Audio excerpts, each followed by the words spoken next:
कहानी की शुरुआत होती है लंदन शहर से, जहाँ हम क्विन नाम की एक लड़की को देखते हैं जो इस वक्त अपनी माँ से मिलने पास वाले सबवे स्टेशन में जा रहा था। वहाँ कंस्ट्रक्शन का काम चालू था और उसकी माँ कैरन मजदूरों की सुपरवाइजर थी। क्विन और उसकी माँ बातचीत कर ही रहे थे कि तभी वहाँ एक मजदूर ये बताने के लिए आया कि नीचे कुछ प्रॉब्लम है। ड्रिलिंग के दौरान एक बहुत बड़ा खड्डा मिला है जिसका पहले वहाँ होने का कोई अंदाजा नहीं था। एक्साइटेड होकर क्विन उस खड्डे में घुस गया ये देखने के लिए कि आखिर वहाँ है क्या। वो उस रहस्यमयी गुफा में पहुंचा ही था कि तभी अचानक फर्श से आग निकलने लगी। ये देखकर क्विन चौंक गया, लेकिन फिर अचानक से गुफा की दीवारें तक हिलने लगी। क्विन ने हिसाब लगाया कि असल में ये एक बहुत ही विशाल जीव है। अगले ही पल उस जीव ने अचानक से क्विन के मुंह पर थूक दिया, जिसके बाद क्विन जल्दी से उस गुफा से बाहर भागा अपनी माँ को इस जीव के बारे में बताने के लिए। कैरन क्विन का चेहरा देखते ही बहुत घबरा गई और तुरंत ही उसका मुंह धुलवाने ले गई। उसने क्विन की चिंता में बिल्कुल भी ध्यान ही नहीं दिया कि वो बताने की कोशिश क्या कर रहा है। सभी मजदूर भी ये बात समझ गए थे कि उस गुफा में कुछ बहुत ही अजीब है। अचानक से सबवे स्टेशन का पूरा ढांचा कपकपाने लगा और उस विशाल जीव ने अपने मुंह से टनल में भयानक आग बरसाई। अब कैरन जल्दी से क्विन को लेकर वहाँ से बाहर निकलना चाहती थी। क्विन अभी भी यही बताना चाह रहा था कि उसने गुफा में एक अजीब सा विशालकाय जीव देखा और जल्द ही इसका सबूत उनकी आंखों के सामने आ गया। एक बहुत बड़े ड्रैगन के रूप में जो एलिवेटर के ढांचे को जोर जोर से हिलाने लगा। इससे कैरन के सर में एक बहुत गहरी चोट आई और उसकी मौके पर ही मौत हो गई। ये बहुत सारे ड्रैगन्स में से एक था जो उस रहस्यमयी गुफा से निकले और जल्द ही उन्होंने पूरे प्लेनेट पर कब्जा कर लिया। लगभग 18 साल बाद अब इंसान धरती से खत्म होने की कगार पर आ गए हैं और खाने की कमी से ड्रैगन्स भी भूखे मर रहे थे। अब हम एक जवान क्विन को स्कॉटलैंड के बॉर्डर पर एक उजड़े हुए कैसल में कुछ लोगों के साथ देखते हैं। ये सब लोग क्विन को अपना लीडर मानते हैं और उसकी काफी इज्जत भी करते हैं, लेकिन इस ड्रैगन से भरे समय में जीना बहुत ही मुश्किल है और अब खाने की कमी लोगों को बगावत करने पर मजबूर कर रही थी। तभी कैसल में रहने वाले एक आदमी ने कुछ लोगों का झुंड बनाया ताकि वो लोग अपनी उगाई हुई फसल को तोड़ सके, क्योंकि खाने की बहुत ज्यादा कमी चल रही थी। इस बात का पता चलते ही क्विन ने उसे रोका और कहा कि फसल पूरी तरह तैयार नहीं है, अभी थोड़ा वक्त और दे दो वरना आने वाले समय में खाना और कम पड़ जाएगा। एडी नाम का वो आदमी बहस करते हुए बोला कि अगर आज खाना नहीं खाएंगे तो फ्यूचर रहेगा ही नहीं। और कैसा फ्यूचर? जिन बचे हुए ग्रुप से हमारी बातचीत चल रही थी 2 दिन पहले वो भी बंद हो गई। शायद ड्रैगन्स ने मार दिया होगा उनको। क्विन अपनी बात पर अड़ा रहा और उन्हें जाने की परमिशन नहीं दी। साथ ही उसने सभी गाड़ियों की चाबियां भी जब्त कर ली। दोनों तरफ गुस्सा बढ़ रहा था कि तभी क्विन का बेस्ट फ्रेंड क्रीडी वहां आया। उस वक्त एडी कह रहा था कि ये किला जेल है क्या। इस पर क्रीडी ने कहा कि जो जाना चाहता है वो आजाद है, चाहे उसके इस फैसले से हम सभी परेशानी में क्यों न पड़ जाएं। लेकिन फिर ये बात भी याद रखना कि जो एक बार जाएगा वापस नहीं आ सकता। इस बात से फिलहाल के लिए तो ये मुद्दा संभल गया और एडी बाहर नहीं गया। इसके बाद हम क्विन और क्रीडी को किले के बच्चों का थोड़ा दिल बहलाने के लिए एक नाटक करते हुए देखते हैं। सोने से पहले क्विन सभी बच्चों से एक प्रार्थना करवाता है। इसमें किसी भगवान का नाम नहीं था, बल्कि कुछ सवाल जवाब थे कि ड्रैगन्स दिखने पर क्या किया जाए और क्या नहीं। उधर आधी रात को एडी ने गाड़ियों की चाबियां चुराई और अपने दोस्त माइकल को जगाया। साथ ही उसकी पत्नी को कहा कि किसी से कुछ मत कहना। जल्द ही कुछ और लोग भी इनके साथ मिल गए और फिर सभी गाड़ी चुरा कर चुपचाप गेट से निकले। कुछ ही देर में क्विन हवा की आवाज से जाग गया और उसने देखा कि एक छोटा बच्चा लियम हॉल के रास्ते में डरा सहमा बैठा है। उस बच्चे ने क्विन से पूछा कि क्या ये आवाज ड्रैगन की है, जिस पर क्विन ने उसे शांत करते हुए कहा कि ये सिर्फ हवा की आवाज है। क्विन ने लियम को अपने कमरे में रोक दिया जब तक उसका डर गायब न हो जाए। वहीं बाहर लोग पक्षियों के शोर से घबराकर नींद से उठा। उधर एडी और उसके दोस्त टमाटर तोड़ना और खाना शुरू कर चुके थे। तभी बार्लो को आसमान में कुछ अजीबो गरीब दिखाई दिया। उसने अलार्म बजाया ताकि सभी लोग जाग कर चौकन्ने हो जाएं। अलार्म की आवाज से घबराई हुई माइकल की पत्नी ने क्विन को सारा सच बताने का फैसला किया। खेतों में ड्रैगन को आग उगलते लोगों को मारता देख एडी बहुत घबरा गया और अपने परिवार को बचाने के लिए भागा। जल्द ही उसकी पत्नी रेचल उसे मिली, लेकिन अफसोस इस सब में उसका बेटा नहीं बच पाया। एडी ने देखा कि माइकल का मुंह जल चुका था। वहाँ से बच निकलने की कोशिश में उनके एक साथ ही मैट की भी मौत हो गई। वो ड्रैगन के दोबारा हमला करने पे बहुत ज्यादा घबराए हुए थे और ड्रैगन ने हर तरफ आग और दहशत का माहौल फैला दिया। एडी का परिवार खेतों के बीचों बीच हर तरफ आग से घिरा खड़ा था। तभी किस्मत से क्विन और क्रीडी एडी की मदद न करने का अपना इरादा बदल कर उन्हें बचाने वहाँ आ गए। डोगोन को गाड़ी में लगा ऑटोमेटिक हथियार चलाने की जिम्मेदारी दी गई और जब ड्रैगन ने उनका रास्ता रोकते हुए आग बरसाई तो बेचारा डोवॉन अपनी जान से हाथ धो बैठा। कासल में वापस पहुंचने पर क्विन ने फैसला किया कि वो एडी से नहीं लड़ेगा, क्योंकि उसने अभी अभी अपने बेटे को खोया था। लेकिन हालात अब पहले से बहुत बदतर हो चुके थे, क्योंकि इस घटना से सारी फसल बर्बाद हो गई थी। अगले दिन कासल में एक अजय नाम के आदमी को रेडियो में कुछ आवाजें सुनाई दी और उसने बार्लो को आगाह किया। बार्लो ने बहुत से टैंक कैसल की तरफ आते देख अलार्म बजाया। कैसल में हर एक इंसान को सुरक्षा के लिए एक हथियार दे दिया गया और बार्लो ने हिसाब लगाया कि गोला बारूद अब खत्म होने की कगार पे है। क्रीडी का मानना था कि शायद जो लोग सामने हैं वो हमला ना करना चाहते हों और उन्हें खुश होना चाहिए कि उनके अलावा और भी लोग जिंदा हैं। लेकिन जैसे ही गाड़ियां रुकी, क्रीडी ने अपने शब्द वापस ले लिए। ये लोग अमेरिका से आए थे और उनका लीडर है वॉन जैन। वॉन जैन ने बताया कि वो एक हवाई जहाज को रीबिल्ड करके यहाँ तक पहुँचा है। हालांकि जहाज की लैंडिंग सही नहीं रही और उन्होंने करीब 100 आदमी खो दिए और अभी के लिए वो बस वहाँ रात गुजारना चाहते हैं। क्वीन ने इन लोगों को पनाह तो दे दी, लेकिन वो वॉन जैन की प्लेन वाली कहानी को कुछ हजम नहीं कर पाया, क्योंकि ड्रैगन्स के राज में आसमान में प्लेन उड़ाना असंभव था। वॉन जैन ने क्वीन की इस बात को नकारते हुए कहा कि मुझे ड्रैगन्स की कमजोरी मालूम है। शाम के वक्त उनकी आंखों की रोशनी कम हो जाती है और ड्रैगन्स को उस वक्त मारा जा सकता है। उसने सबूत के तौर पर ड्रैगन का दांत क्वीन को दिखाया, जिसे वो अपनी जीती हुई ट्रॉफी मानता था। ये देखकर तो क्वीन इम्प्रेस हो गया और गाड़ियों को अंदर लाने का आदेश दिया। क्रीडी क्वीन के इस फैसले से बेचैन हो उठा और वॉन जैन की ड्रैगन मारने वाली बात पर तो वो हंस दिया, क्योंकि आखिरी बार एक ड्रैगन मारने की खबर 18 साल पहले आई थी और वो भी आर्मी के हाथों, जब आर्मी वाले हुआ करते थे तब। लेकिन क्रीडी का मुंह तब बंद हुआ जब वॉन जैन का हेलीकॉप्टर हवा को चीरते हुए वहाँ पहुँचा। वॉन जैन ने उनका परिचय एक महिला पायलट से करवाया, जिसका नाम है एलेक्स। एलेक्स अपने साथियों को आर्क एंजल्स बुलाती है, क्योंकि वो बिना पैराशूट के हेलीकॉप्टर से छलांग लगाते हैं ड्रैगन्स का ध्यान खींचने के लिए। उनकी ये बातें अभी भी क्रीडी को बचकानी लग रही थी और वो ड्रैगन को जाले में फंसाने वाली बात पर तो हंसी दिया, लेकिन एलेक्स को उसकी हरकत पसंद नहीं आई। क्वीन ने क्रीडी को बताया कि उन्हें थोड़ा चौकन्ना रहना होगा, क्योंकि इन नए लोगों पर अभी उसे पूरी तरह भरोसा नहीं है।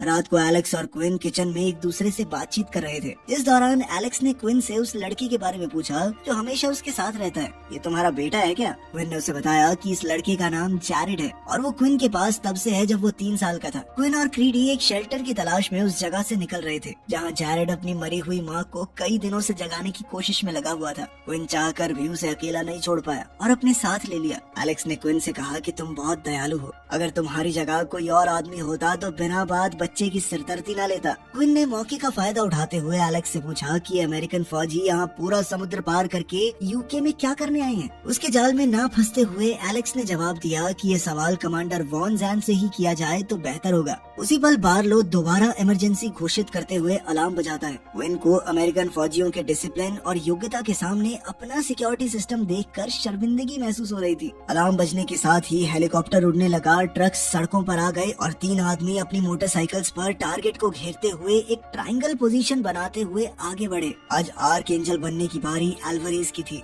यानी वो बिना पैराशूट के हेलीकॉप्टर से कूदकर ड्रैगन का ध्यान भटकाएगा। ड्रैगन एकदम से हेलीकॉप्टर के पीछे आ गया। वॉन जैन चिंता में था, क्योंकि टारगेट को घेरने के लिए तीसरा पॉइंट अभी भी सेट नहीं था। क्विन ने अपनी दूरबीन से ड्रैगन को कासल के ऊपर उड़ते हुए देखा और मोटरसाइकिलिस्ट को पहाड़ी पे चढ़ते हुए। वहीं वॉन जैन और बाकी फौजियों के बीच की बात रेडियो पर सुनते हुए अजय को पता चला कि तीसरा मोटरसाइकिलिस्ट अपनी जान गंवा चुका है। इस बात का पता चलते ही क्विन उस तीसरे मोटरसाइकिलिस्ट की तरफ अपने घोड़े पर सवार होकर निकल गया, ताकि वो ट्रायंगल पूरा करने में उनकी मदद कर सके। बिना तीसरे मोटरसाइकिलिस्ट के ड्रैगन को लोकेट करना इम्पॉसिबल है और उसकी लोकेशन का पता न होने से हेलीकॉप्टर में बैठे सभी लोगों की जान खतरे में आ जाएगी। क्विन ने पहाड़ी के ऊपर जाकर गिरी हुई मोटरसाइकिल को ढूंढा और तीसरे सिग्नल की लोकेशन अपडेट की। ट्रायंगल के पूरा होते ही ड्रैगन की लोकेशन सामने आई तो एलेक्स ने देखा कि ड्रैगन ठीक हेलीकॉप्टर के पीछे है और उसने तभी हेलीकॉप्टर पर हमला कर दिया। एल्वरेज बिना बताए हवा में कूद गया और साथ ही उसके दोनों साथी भी। एलेक्स रेडियो पे उनको गाइड कर रही थी और ड्रैगन भी एल्वरेज के पीछे हो लिया, जो दिखने में एक ह्यूमन मिसाइल जैसा लग रहा था। ड्रैगन के ठीक पीछे से गिडियन और जेफरसन ने नेट से ड्रैगन पर हमला किया, लेकिन ड्रैगन नेट से जल्द ही आजाद हो गया। बादल बहुत घने होने की वजह से उन्हें कुछ दिखाई नहीं दे रहा था और एल्वरेज ड्रैगन को तभी देख पाया जब वो उसके बहुत पास आ गया था। ड्रैगन ने अपनी जबरदस्त आग से एल्वरेज को जलाकर राख कर दिया।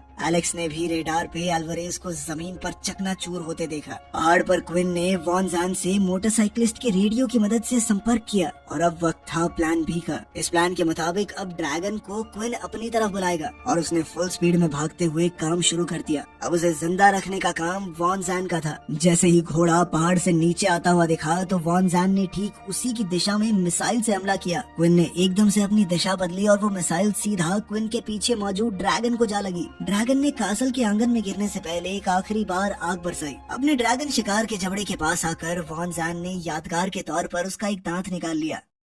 रात को कासल में खुशी का माहौल था और सभी लोग जश्न मना रहे थे, लेकिन तभी वॉन जैन भीगी आंखों के साथ वहां आया और बोला कि ये कोई खुशी मनाने का वक्त नहीं है। एक ड्रैगन को मारने के लिए उसके 3 फौजियों ने अपनी जान दी थी। क्विन उसकी बात से पूरी तरह सहमत था और उन 3 फौजियों के अंतिम संस्कार में शामिल हुआ। उसने वॉन जैन से कहा कि ये मेरा घर है, यहाँ मैंने अपने बहुत से साथियों को दफनाया है। तुम्हें यहाँ रहने की इजाजत दी है, इतना हक तो हमारा बनता है ये जानने का कि क्या करने आए हो तुम यहाँ। आखिरकार वॉन जैन ने उसे सच बताने का फैसला किया। उसने बताया कि वो अब तक 200 ड्रैगन्स को मार चुका है, लेकिन जांच करने पर पता चला कि वो सारी मादा ड्रैगन्स थी। उनकी स्टडी से पता चला है कि सिर्फ एक ही मेल ड्रैगन है जिसने सारी फीमेल ड्रैगन्स को बच्चे दिए हैं, और अगर वो उस एक मेल ड्रैगन को खत्म करने में कामयाब हो गए तो ड्रैगन्स धीरे धीरे अपने आप ही खत्म हो जाएंगे। इन ड्रैगन्स की साइंटिफिक रिसर्च करने के बाद उन्होंने पाया कि वो मेल ड्रैगन लंदन में है, इसीलिए वॉन जैन अपनी आर्मी के साथ पूरा समुद्र पार करके यहाँ आया है। लंदन की बात सुनकर क्विन ने इस मिशन का हिस्सा बनने से इनकार कर दिया, क्योंकि जो भी लंदन जाता है वापसी में ज्यादा से ज्यादा ड्रैगन्स उनका पीछा करते हुए उनके ठिकानों तक पहुँच जाते हैं, जिससे सभी कैसल में रहने वाले लोगों को खतरा होगा। क्विन की इस बात से उन दोनों के बीच बहस शुरू हो गई और वॉन जैन वहाँ से चला गया।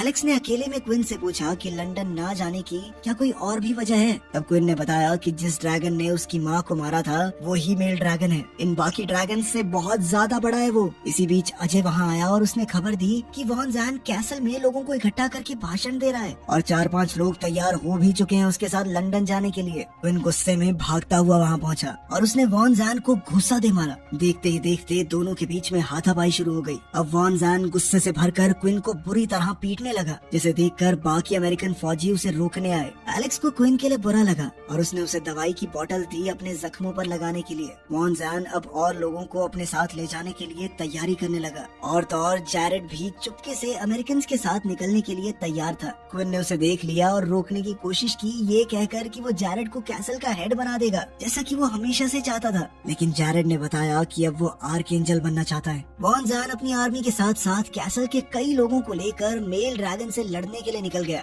इधर क्विन खेतों की तरफ निकल गया बची खुची फसल को इकट्ठा करने, और कुछ देर बाद जैरेड भी वहाँ आ गया। उसने अमेरिकन के साथ ना जाने का फैसला कर लिया था। वहाँ खेतों में मरे हुए ड्रैगन की बहुत बुरी बदबू फैली हुई थी। क्विन ने बताया कि यही बदबू ड्रैगन्स को दूर भगाती है। रात को क्विन मरे हुए ड्रैगन के पास गया ये देखने के लिए कि वो नर है या मादा, और जब क्विन ने देखा कि ये सच में मादा ड्रैगन है तो उसे वॉन जैन की बात पर यकीन होने लगा। जब वॉन जैन की आर्मी लंदन पहुंची तो उन्हें हजारों किलोमीटर तक फैला हुआ मलबा मिला। पूरा शहर लाशों से भरा पड़ा था। ये देखकर सभी लोग काफी डर गए। तभी अंधेरे से उन्हें आग की लपटें आती दिखी। वॉन जैन ने आदेश दिया कि अब किसी भी चीज को मापने या तय करने का समय नहीं है, अब उन्हें सीधा हमला करना होगा। सभी लोग ना चाहते हुए भी हमले के लिए तैयार हो गए। जल्द ही शाम का समय बीत गया और अब ड्रैगन्स पूरी तरह साफ देख सकते थे, बल्कि अब तो लोगों को अंधेरे में कुछ साफ दिखाई नहीं दे रहा था और अब इंसान सिर्फ अंधाधुंध फायरिंग कर सकते हैं। कुछ ही सेकंडों में वो भीमकाय मेल ड्रैगन वहाँ पहुँचा और पूरे काफिले को आग की लपटों में जला दिया। एलेक्स बहुत चिंता में थी कि कोई रेडियो पर रिस्पॉन्स क्यों नहीं दे रहा। असल में अजय ने रेडियो पर उनकी कॉल सुनी और वो समझ गया कि कुछ तो बहुत गलत हो चुका है। एलेक्स जब दुर्घटना वाली जगह पर पहुंची तो उसने देखा कि वॉन जैन और थोड़े से बाकी लोग बच पाए थे। बहुत ही बुरी हालत में वॉन जैन ने बताया कि उन पर उसी मेल ड्रैगन ने हमला किया और वो इतना बड़ा था कि एक ही बारी में सभी को जलाकर रख दिया। उसको दोबारा आने की जरूरत नहीं पड़ी। वॉन जैन को अब क्विन की बात याद आई और वो समझ गया कि अब कासल खतरे में है। क्विन अभी किले से बाहर ही था कि तभी मेल ड्रैगन ने वहाँ पहुँचकर चारों ओर तबाही मचानी शुरू कर दी। सभी लोग इधर उधर भागने लगे और जब तक क्विन किले के अंदर पहुँचा पूरा कासल आग की लपटों में था। उसने देखा कि ड्रैगन कासल के बिल्कुल ऊपर है। क्विन ने ड्रैगन के वहाँ से जाने तक का इंतजार किया और फिर वो पागलों की तरह अपने लोगों को आवाज लगाकर ढूंढने लगा। जैरेड ने वहाँ आकर फायर एक्सटिंग्विशर से आग को शांत करने की कोशिश की। जल्द ही क्रीडी भी उन्हें मिल गया। उन्होंने मिलकर बच्चों को बेसमेंट में ले जाना शुरू किया। बेसमेंट पहुंचकर क्विन बाकी लोगों को लाने के लिए वापस जाने लगा, लेकिन उसकी जगह क्रीडी ने ऊपर जाने का फैसला किया। तभी अचानक ड्रैगन ने फिर से हमला किया और दोनों दोस्तों को एक आखिरी बार अलविदा कहने का वक्त तक नहीं मिला। क्रीडी ने अपनी जान देकर बाकी सबको बचा लिया। बेसमेंट का दरवाजा धन से बंद हुआ। क्विन अब बहुत हताश हो चुका था। वो वापस ऊपर जाकर अपने दोस्त को किसी तरह बचाना चाहता था, लेकिन अंदर ही अंदर वो जानता था कि अब कुछ नहीं किया जा सकता और फिर उसे बच्चों का ध्यान भी तो रखना है। कुछ घंटों बाद एलेक्स और वॉन जैन वहाँ आए और सबको बेसमेंट से बाहर निकाला। वॉन जैन ने ये बात मानी कि क्विन सही था और वॉन जैन की वजह से वहाँ भी लोग मरे और यहाँ भी, लेकिन इसका मतलब ये नहीं था कि वॉन जैन ने हार मान ली। लेकिन वॉन जैन ये सुनकर चौकन्ना रह गया कि अब क्विन लड़ना चाहता था। अब क्विन ने ठान लिया था कि एक बार इस शैतान से आर पार की लड़ाई करना जरूरी है। कब तक वो इस तरह डर डर के जीते रहेंगे? जैरेड को कैसल का इंचार्ज बनाकर उसने वॉन जैन और एलेक्स को अपना प्लान बताया। वो तीनों शाम के समय हेलीकॉप्टर में नदी के साथ साथ उड़ते हुए लंदन के बीचों बीच पहुँच गए। शहर पूरी तरह तहस नहस हो चुका था और यहाँ अब ड्रैगन का राज था। एलेक्स का मानना था कि आगे बढ़ने का मतलब अपनी जान से हाथ धोना है, लेकिन क्विन ने बताया कि वो लंदन में ही पला बड़ा है और यहाँ के अंडरग्राउंड रास्तों को बहुत अच्छे से जानता है। इससे उन तीनों को आगे बढ़ने में काफी आसानी होगी। तभी अचानक बहुत सारे ड्रैगन्स हवा में बौखलाए हुए से उड़ने लगे। तीनों को कुछ समझ नहीं आया क्योंकि ड्रैगन्स ने उन्हें नहीं देखा था और न ही उनके ऊपर अटैक कर रहे थे। तभी आसमान में मेल ड्रैगन आया और उसने एक मादा को अपना खाना बना लिया। मेल ड्रैगन अब इतना ज्यादा भूखा हो चुका था कि उसने अपनी प्रजाति को ही खाना बनाना शुरू कर दिया था। ये देखकर सभी मादा ड्रैगन्स दूर भाग गई, जिससे उन तीनों को आगे बढ़ने का अच्छा मौका मिल गया। वो शहर की टनल्स से होते हुए उसी सबवे स्टेशन में पहुँचे जहाँ क्विन की माँ कैरन की मौत हुई थी। अब प्लान था मेल ड्रैगन को यहाँ लाकर विस्फोटक तीरों से उस पर हमला करना। जैसे ही क्विन एलिवेटर पर चढ़ने लगा तो उसे अपने बचपन की बुरी यादों ने घेर लिया, जब उसी जगह पर उसकी माँ की मौत हुई थी। हालात को समझते हुए वॉन जैन ने उसे हौसला देते हुए कहा कि अपने दुख को अपनी ताकत बनाओ। इस गुस्से की मदद से इस ड्रैगन को जलाकर राख करना है हमें आज। जल्द ही क्विन पूरे जोश में ऊपर चढ़ने लगा। वॉन जैन ने तीनों को अलग अलग दिशाओं में जाने की सलाह दी और ड्रैगन के आते ही वो तीनों अपनी अपनी जगह पर तैनात हो गए। तभी क्विन को ध्यान आया कि उसने अपने तीर तो खो दिए। एलेक्स बहुत घबराई हुई थी। वो आमतौर पर आसमान की ऊंचाइयों से दुश्मनों से लड़ती थी। अब जमीन पर खुद को अकेला पाकर वो बहुत घबरा गई थी। वॉन जैन ने टावर के ऊपर से एलेक्स को प्लान के हिसाब से चलने के ऑर्डर्स दिए। वो लगातार उसे आगे बढ़ने को कह रहा था। एलेक्स अपने डर पर काबू पाकर अब ड्रैगन का ध्यान भटकाते हुए भागने लगी और अब ड्रैगन भी उसके पीछे चल दिया। जैसे ही वॉन जैन ने तीर चलाया, ड्रैगन आखिरी मिनट पर उसकी तरफ मुड़ गया और उसने तीर को अपनी आग से बेअसर कर दिया। ड्रैगन को अपनी ओर आता देख वॉन जैन डरा नहीं और एक योद्धा की तरह उसकी तरफ छलांग लगा दी, पर इस बार ड्रैगन ने उसे जिंदा निकल लिया। वॉन जैन की मौत के बाद एलेक्स और क्विन अलग अलग जाने के प्लान को छोड़कर एक साथ आ गए। ड्रैगन को अब तक थोड़ी चोट तो आई थी, लेकिन जल्द ही वो सब कुछ भूलकर अपने दुश्मनों को मिटाने के लिए निकल पड़ा। तभी एलेक्स को वो खोया हुआ तीर दिखाई दिया। क्विन किसी तरह उसकी तरफ भागा और शॉट की तैयारी की। वक्त बहुत कम था, इसलिए एलेक्स ड्रैगन के सामने गोलियां चलाकर उसका ध्यान भटका रही थी। तीर को लोड करते ही क्विन ड्रैगन के सामने आ गया और आखिरकार अब उसके सामने अपनी माँ की मौत का बदला लेने का मौका था। जैसे ही ड्रैगन ने मुंह खोला, क्विन ने तीर चलाया और तीर लगते ही ड्रैगन पूरी तरह फट गया। इस तरह क्विन ने अपनी माँ की मौत का बदला पूरा किया और इंसानों को पूरी तरह खत्म होने से बचा लिया। वीडियो पसंद आई तो लाइक कर देना, चैनल को सब्सक्राइब कर लेना। मिलते हैं अगली वीडियो में।